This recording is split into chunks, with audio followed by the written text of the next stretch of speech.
todos, sejam bem-vindos ao CELI. Quem é a primeira vez que está vindo na casa? Bastante gente, sejam bem-vindos. É ótimo começar o ano assim, começo de ano 2017, todo mundo espera que seja um ano muito bom. Então, como todos os trabalhos da casa, a gente inicia com uma oração, tá? Eu vou desligar a luz. Sentem-se à vontade. Quem sentir à vontade pode fechar os olhos para relaxar. Respirando profundamente. Tranquilizando todos os nossos músculos do corpo. Liberando as tensões. Aquilo que a gente carrega durante o dia, que nos incomoda. E vamos imaginar que nós estamos lá do lado de fora do CELI, lá no portão de entrada. E lá naquele local, nós vamos largar todo o nosso estresse, todos os nossos problemas, os nossos medos, as nossas inseguranças, deixa lá do lado de fora. E aí a gente faz o caminho mental, percorrendo todo esse caminho, até chegarmos aqui no salão e nos sentamos aqui, mais relaxados, mais tranquilos, não preocupados. Damos início então à nossa prece. Pai, de infinito amor e bondade, te agradecemos profundamente pela oportunidade de estarmos aqui hoje. Que possamos hoje buscar um pouco de luz, um pouco de paz, um pouco de conhecimento. Que possamos ser assessorados pelos irmãos em humanidade superiores que estão aqui para nos auxiliar, nos guiar, nos intuir no caminho de nossa evolução. Agradecemos a presença de todos os irmãos que nos acompanham e pedimos nesta noite de hoje que possamos receber aquilo que viemos buscar. Muito obrigado, Mestre Jesus. Obrigado à equipe espiritual que aqui se encontra. Que assim seja.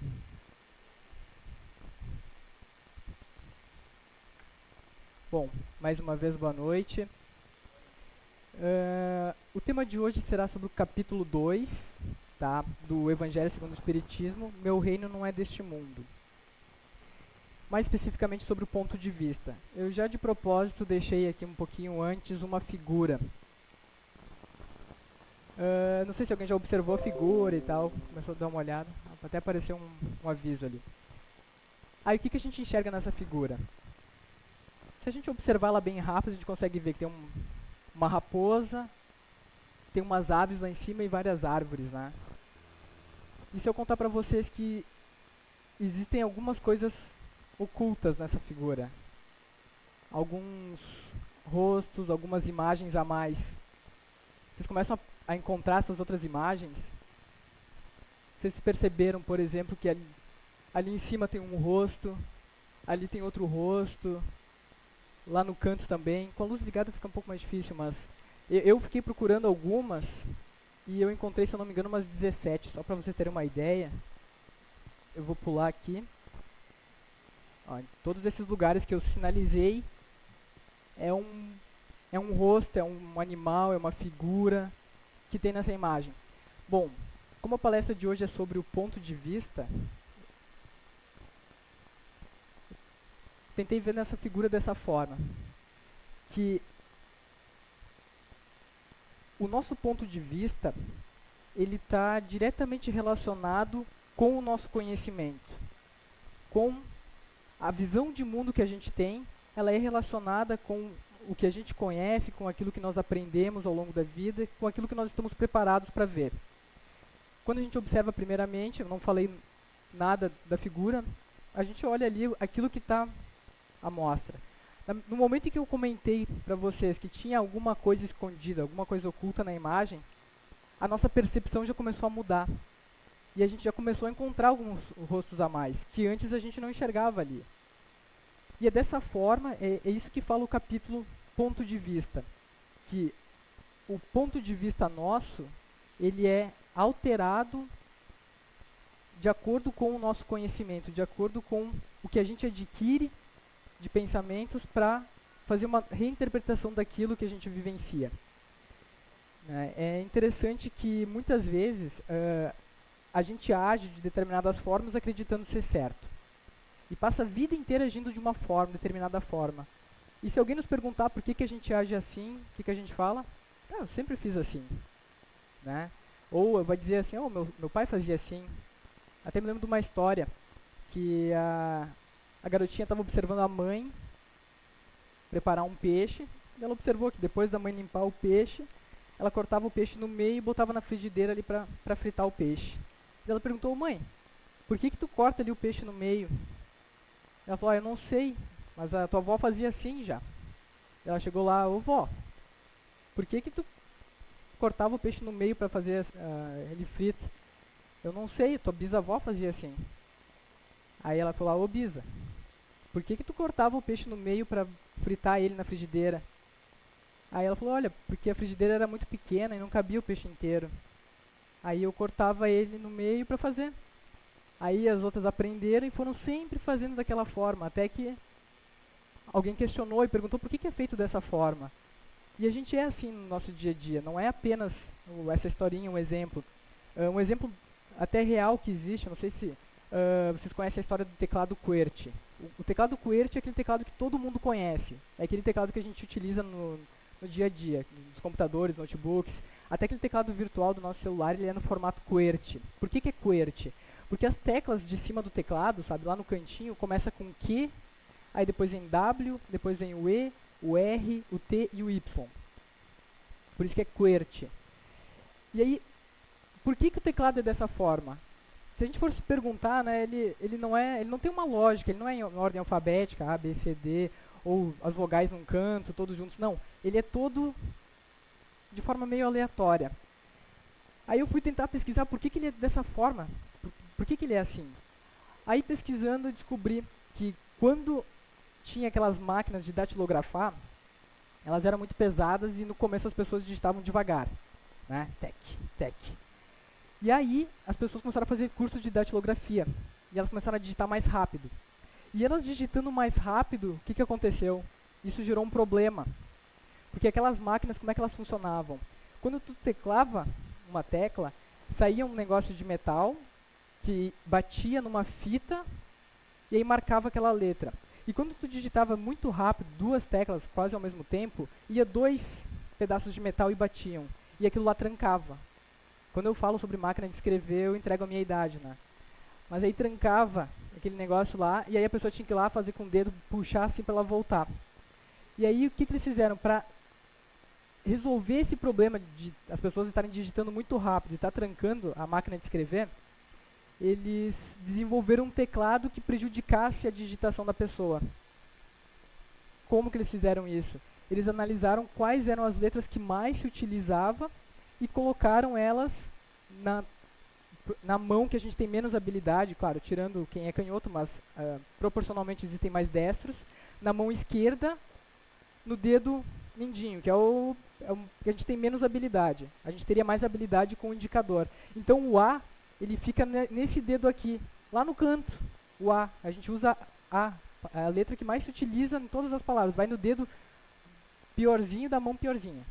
Claro, com exceção de quem é canhoto que tem mais habilidades com a mão esquerda.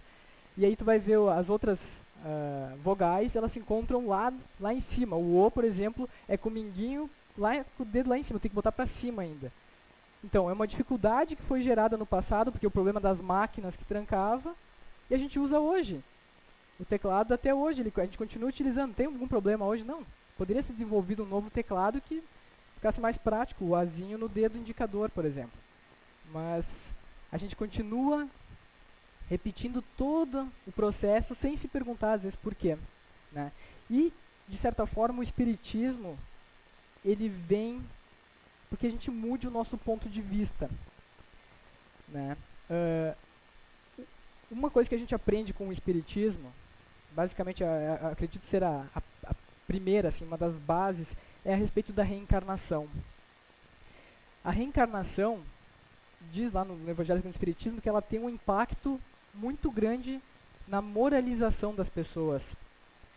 Quer dizer, então, que através da reencarnação, eu acreditando na reencarnação, eu começo a viver minha vida aqui diferente.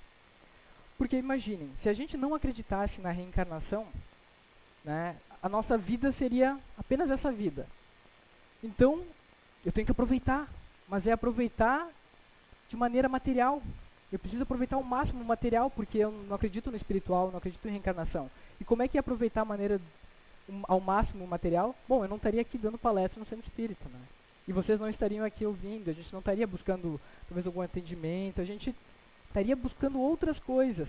Então o nosso processo de moralização estaria talvez prejudicado. A própria caridade, prática de caridade dos homens, ela deixaria de ser algo talvez que a gente buscasse, porque se você não acredita numa outra vida, por que tu vai dedicar teu tempo para outra pessoa, para ajudar outra pessoa? O nosso tempo seria escasso, não posso perder meu tempo aqui. A gente acreditando numa nova vida, numa nova reencarnação, que essa vida não é a nossa última, isso começa a fazer com que a gente haja de uma forma diferente no hoje. A gente começa a encarar de forma diferente. Mas não é apenas isso que muda. A gente também muda a forma de a gente encarar os nossos problemas. Se eu fosse comparar a nossa encarnação hoje aqui com esse microfone aqui, o que seria a nossa vida espiritual? Essa cadeira? Não, é pequena. Seria o tamanho desse salão? Não, é pequeno. O tamanho do CL? É pequeno. O tamanho de Porto Alegre? Ou do estado? Ou do Brasil? Ou do planeta? É pequeno. A nossa vida, a nossa vida material, ela é curtinha. Mas a nossa vida espiritual, ela é infinita. A partir de que nós nascemos, a gente não tem mais um fim. Não existe um momento em que a nossa vida cessará. Logo, a gente tem que comparar esse microfone, que é a nossa vida atual, com algo infinito. E pelo que se sabe, nem o universo seria infinito, porque o universo está em expansão. E se algo está em expansão é porque não é infinito ainda. Então o universo é pequeno para a nossa existência espiritual. E analisando dessa forma, a gente começa a encarar nossos problemas de uma forma diferente. Aqueles problemas que a gente consideraria algo muito difíceis, insolúveis, a gente começa a ver como algo passageiro. É algo que vai passar. Analisando pelo espírito, é apenas um piscar de olhos. É um instante que nos levará a um aprendizado. Outro ponto de vista nosso que é alterado pelo espiritismo é em relação à morte. Porque a gente começa a compreender que a morte não existe. A morte é apenas uma transição. É como se fôssemos viajar. Até porque não faria sentido. A gente tem um Deus que é de infinito amor. Aí Jesus veio nos dizer, olha, amem uns aos outros. Aí a gente desenvolve amor pelos nossos parentes, pelos nossos irmãos, pelos amigos. E aí, em algum momento, existe o desencarne. Alguns podem desencarnar antes, outros depois. Que sentido faria se a gente amasse eles para depois não poder voltar a encontrar eles? Então, Jesus nos falou para a gente amar, para a gente desenvolver esse amor, porque esse amor é infinito, ele é eterno. A gente vai voltar a ver essas pessoas amadas. E aí, através do Espiritismo, a gente passa a encarar também de uma forma diferente. Não apenas em relação à morte, mas também em relação às decepções que a gente tem na vida. Quer chamar? Não? Achei que fosse chamar. Em relação às decepções que a gente tem na vida. Por exemplo, quando a gente perde alguma coisa. Quando uma pessoa lá perdeu muito dinheiro, né? Se ela não acredita em mais nada, olha, ela pode ter perdido tudo que ela tinha. Simplesmente tudo. E aquilo pode ser uma decepção tão grande que pode levar ela às vezes à morte, a um suicídio, por exemplo. Porque o homem, ele tem necessidade de segurança. Ele precisa buscar a segurança nas coisas. E aí o que acontece? A pessoa que é apenas materialista, ela vai buscar a segurança nas coisas. ela vai buscar, ela vai ter que juntar para ter um carro, para ter o seguro do carro, para ter a casa, e aí não para por aí, porque ela precisa estar sempre se sentindo segura. E no momento que ela perde isso, ela perdeu tudo que ela tinha. E aquilo traz um vazio para ela. Agora, quando a gente acredita em algo superior, em um Deus eterno, Pai, Criador, a gente passa a encarar de forma diferente. Então, a gente pode perder tudo, mas a gente continua com o nosso espírito, com o amparo de Deus, com o amparo dos espíritos superiores que estão aí para nos ajudar. Nosso ponto de vista passa a ser diferente. Também, acreditar numa encarnação, na reencarnação, na vida espiritual, até no livro, no Evangelho, ele nos dá o exemplo que é como se a gente, quando a gente está no meio de uma cidade, a gente enxerga tudo de muito próximo, e a gente enxerga as pessoas do nosso tamanho, todas assim, do mesmo tamanho, iguais, e a gente olha para longe e vê os montes como são altos. Se a gente subisse num desses montes, a gente olharia tudo como se as pessoas fossem pequenas formigas. E aí lá fala que a gente ter a visão do mundo espiritual é como se a gente analisasse tudo de mais longe. E a gente não iria ver diferenças nas pessoas. A gente não iria ver, por exemplo, a diferença de um rei e de um servo, por exemplo. Porque aquilo, analisando de longe, simplesmente não existe diferença. É apenas passageiro, é apenas momentâneo.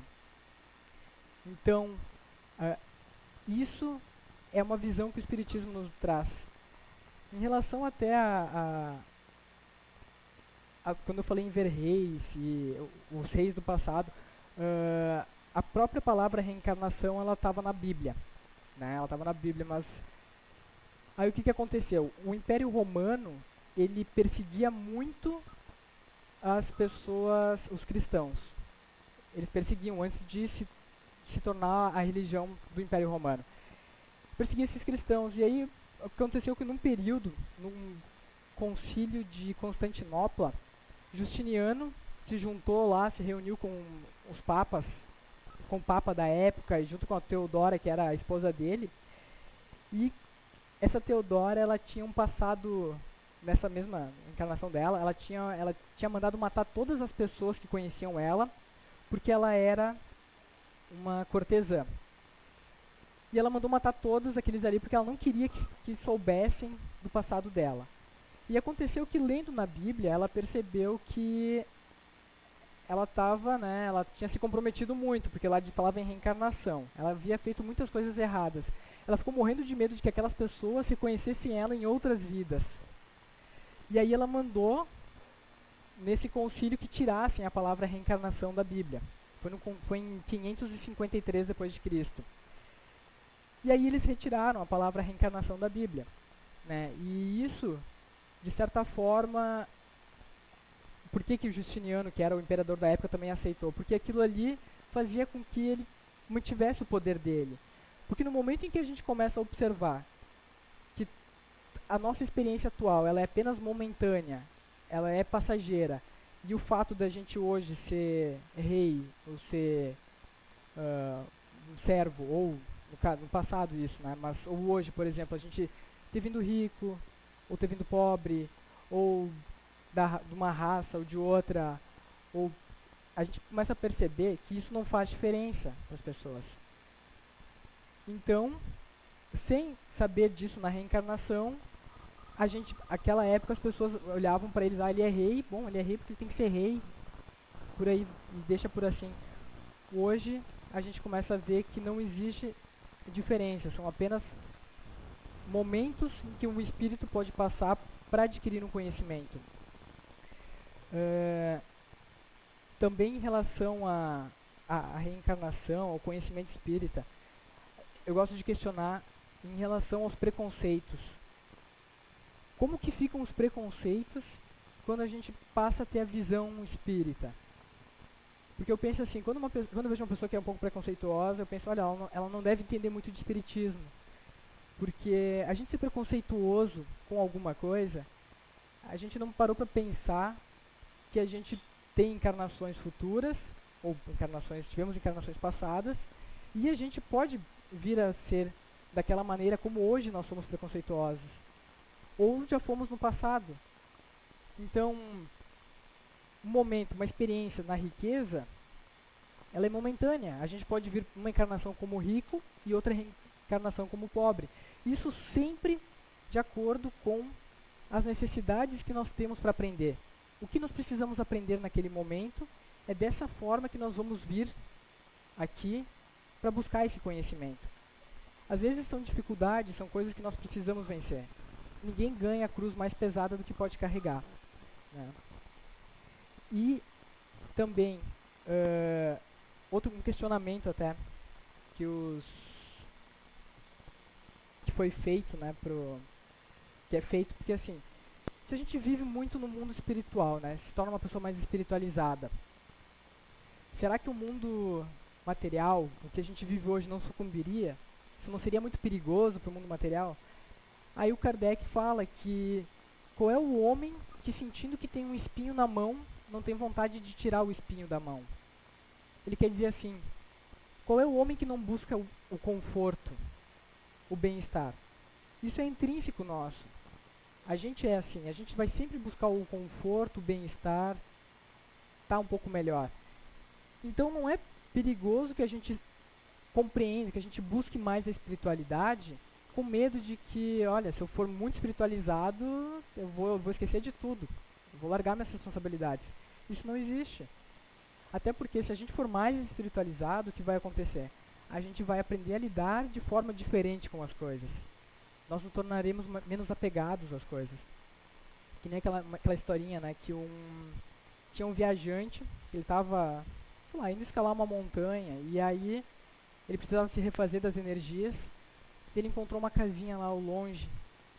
E aí ele foi até aquela casinha, bateu lá, e um senhor, uma pessoa de idade, abriu. Era um sábio que morava naquela região. E aí ele entrou lá, o viajante, com a mala dele, com a mochila de costas, e pediu um copo d'água, né? E o senhor disse para ele se sentar na cozinha ali. Ele ficou observando enquanto o velho ia pegar o copo d'água. Ele ficou olhando ao redor. Ele viu que não tinha muitos móveis ali, não tinha quase nada. Tinha alguns livros, tinha uma mesa e uma cadeira e uma cama. Daí ele perguntou pro senhor, quando ele tinha voltado com o copo d'água, perguntou assim, onde estão suas coisas, os seus móveis? E aí o sábio, antes de responder, fez uma pergunta, onde estão as suas? E aí o viajante, eu só tô aqui de passagem. E o sábio disse, eu também. Então, ele sabia que ele também só está de passagem. É aquilo que eu falei, é a maneira como a gente lida com as coisas. A gente pode ter as coisas, não é errado ter. Mas como que nós estamos lidando com isso? Nós estamos querendo ter apenas por ter? Nos tornamos escravos daquelas coisas que nós temos? Ou aquilo serve como instrumento da nossa evolução? Algo que vai nos auxiliar na nossa caminhada. São pontos de vista diferentes. A partir que a gente começa a ter um conhecimento, esse conhecimento espírita, a gente começa a aplicar no nosso dia a dia, a gente começa a compreender essas novas situações.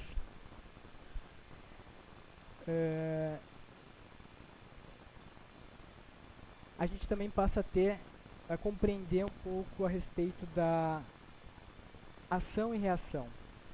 Aquilo que nós fazemos para o outro, de certa forma, voltará para nós da mesma intensidade. O que seria isso? Isso seria, digamos, justiça divina. Porque não seria justo, né, que a gente recebesse nem a mais e nem a menos. E isso não é que seja uma punição de Deus. Isso é apenas uma forma educativa, para que a gente, através da dor, a gente possa voltar ao caminho da nossa evolução. A nossa evolução é como se fosse um caminho, a gente pode seguir um caminho reto, até o exemplo que é Jesus, né, se a gente fosse fazer tudo certinho, ou a gente pode seguir um caminho um pouco mais tortuoso, um pouquinho cheio de curva. E quando a gente pega uma curva e e está se afastando muito desse caminho reto, aí surgem as dores, que é uma forma de sermos avisados de que algo está errado. Através da dor, a gente volta pro caminho do meio, pro caminho reto. É que nem aquela história do...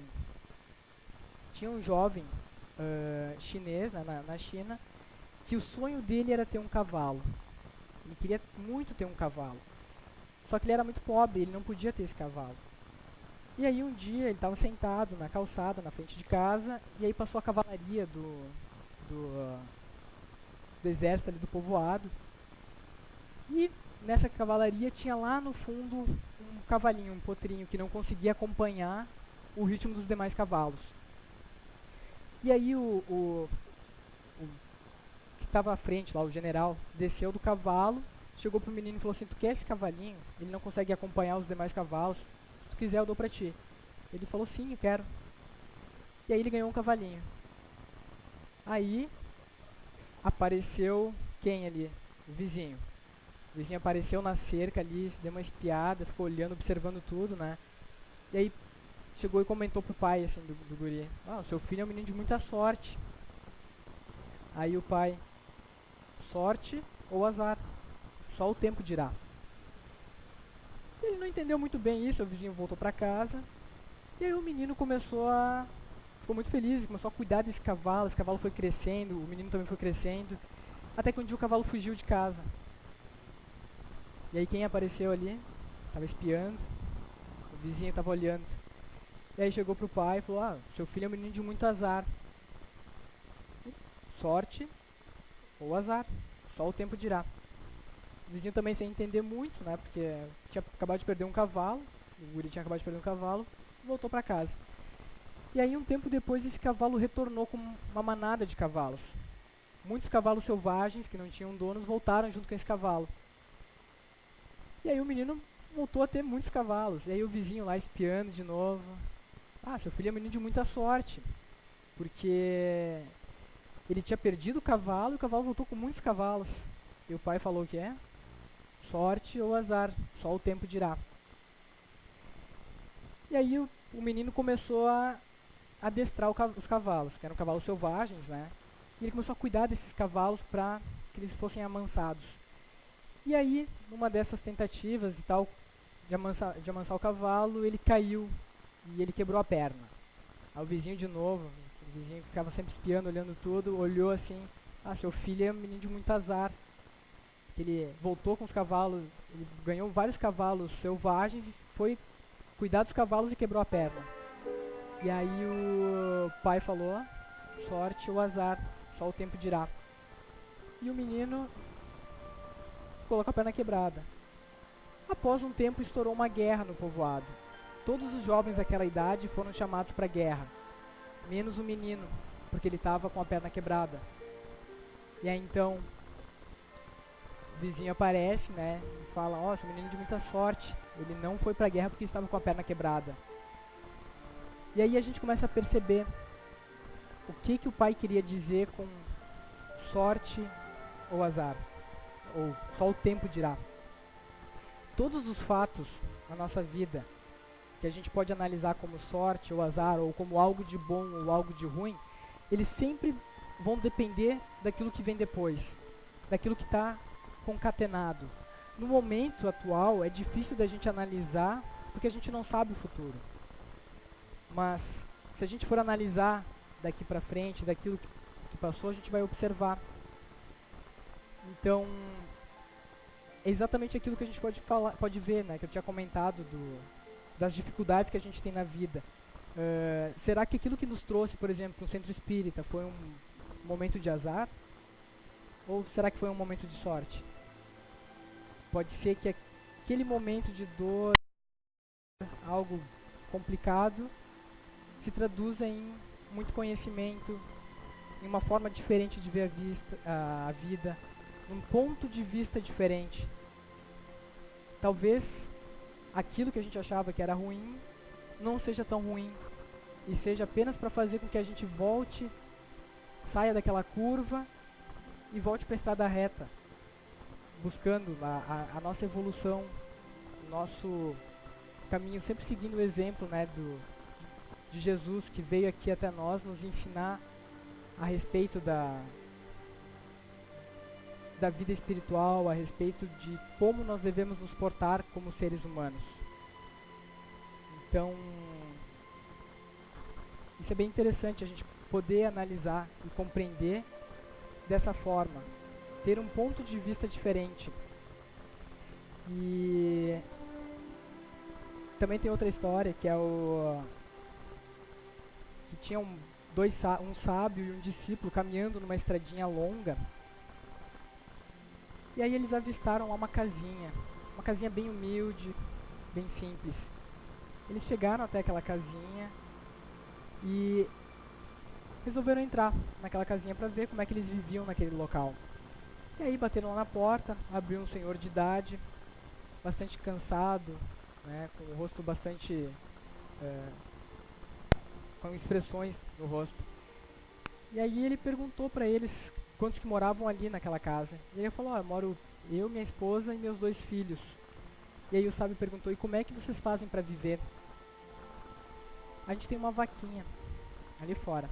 Aquela vaquinha dá o leite pra gente, que a gente transforma em queijo, dá o nosso alimento, a gente troca um pouco do que sobra por outros alimentos, e assim a gente vai vivendo. Eles agradeceram a visita, o sábio e o discípulo estavam de partida e se foram. Voltando no caminho, ele disse para o discípulo, o sábio falou: vai lá e empurra aquela vaquinha precipício abaixo. O discípulo ficou: como assim? Não posso fazer isso, isso é errado, aquela família depende daquela vaquinha para viver. O sábio falou: vai lá e apenas faça. O discípulo foi lá contra a vontade, mas obedeceu o mestre e empurrou a vaquinha. E foram embora. Alguns anos depois, o discípulo já mais velho, ele se lembrou, porque aquilo ele nunca tinha esquecido, na verdade. Aquilo pesava na consciência dele todos os dias, porque ele tinha matado a vaquinha que dava o sustento para aquela família. E aí, ele resolveu ir lá para visitar de novo aquela família. Se ele pudesse ajudar de alguma forma, ele iria lá ajudar. Ele chegando lá, ele encontrou, tinha uma baita mansão. E aí ele se desesperou, ele pensou: nossa, eu fiz aquilo com aquela família, eles tiveram que vender a casa, a propriedade e se mudar de lá. Aí ele foi lá, bateu na porta, aí um jovem, um rapaz muito forte, bem apresentado, abriu a porta e atendeu ele. E ele perguntou assim: sabe aquela família que morava aqui antes? E aquele jovem falou: não, eu sempre morei aqui. É mesmo? Mas tu mora aqui com quem? Não, meus 2 pais, eu e a minha irmã. Ele falou: tá, mas o que aconteceu? Porque eu lembro que a casa de vocês era uma casinha, era um casebre, uma casinha bem pequena. E aí ele contou, ele falou: olha, uma vez a gente tinha uma vaquinha, um tempo atrás. E por algum motivo ela caiu no precipício e aí a gente se obrigou a se mexer, a gente teve que trabalhar, a gente teve que buscar outras formas. Tivemos que arar a terra, plantar verduras, outras plantas, buscar outras formas de sustento. E aí a nossa vida mudou a partir disso. Então, eles foram atrás, eles buscaram mudar. É aquilo que às vezes a maneira como a gente vive às vezes, que é a zona de conforto. Quando a gente sai da zona de conforto, a gente precisa batalhar, a gente precisa lutar, a gente precisa se esforçar para voltar de novo para uma zona de conforto. Mas o ideal é sempre a gente estar buscando e trabalhando com isso, porque assim a gente cresce, e é o que aconteceu com essa família. E é dessa forma que eu também vejo em relação ao ponto de vista das coisas, em relação também ao ponto de vista que o Espiritismo nos traz, que as dificuldades que a gente tem, elas não são punitivas, elas são para nos ensinar. Que nem diz a oração de São Francisco de Assis, né? Fazei-me instrumento de vossa paz. A gente está aqui para aprender, para evoluir e também para ser um instrumento da paz de Deus, para sermos servos de Deus. Assim como Jesus tinha discípulos, nós também podemos fazer um pouquinho todos os dias. Nós podemos ajudar as pessoas que estão piores do que nós. fato da gente vir aqui e aprender um pouco mais, ter uma visão um pouco diferente, a gente consegue levar, às vezes, para outra pessoa uma palavra que possa ajudar. E isso tudo a gente pode fazer algo incrível, apenas fazendo um pouquinho por dia. Que nem aquele vídeo que quem estava aqui um pouco antes de começar a palestra, eles passaram, né? É interessante, cada um faz um pouquinho, cada um faz uma coisinha pequena e ajuda a outra pessoa.